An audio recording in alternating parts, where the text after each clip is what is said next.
ايام ما كنت ماسك المحل بتاع والدي الله يرحمه، انت كنت زبون شبه دائم عندي، ولكن كان محيرني حاجه يا خالد. جه الوقت ان احنا لاول مره ايه نقول المعلومه واخد الاجابه. انت كنت بتشتري مني حاجه واحده بس، يعني أنا عندي موبيليا وعندي كل حاجه تخص الخشب والموبيليا بتاع. انت كنت بتشتري مني حاجه واحده بس، مراتب. ايه حكايه المراتب معاك؟ يعني انت خدت مني بتاع 4 5 6 مراتب مثلا كل مره يعني، واكتر كمان. انا عاشق للمراتب. اوكي. لان انا عاشق للنوم، بحب النوم قوي. بحب استمتع بالنوم. وبستمتع بالمرتبه. بيفرق معاك جدا جدا. طب ايه بتبدلها كل شويه يعني؟ لا.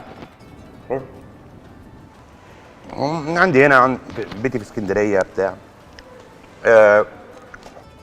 انا لا احب المرتبه ناشفه قوي ولا طريه. تسالني ازاي ما اعرفش. لا وسط. انت كان عندك النوعيه الغريبه دي. لان انا الشركه اللي كنت بتعامل معاها بتتعامل مع الكلاينت بوزنه.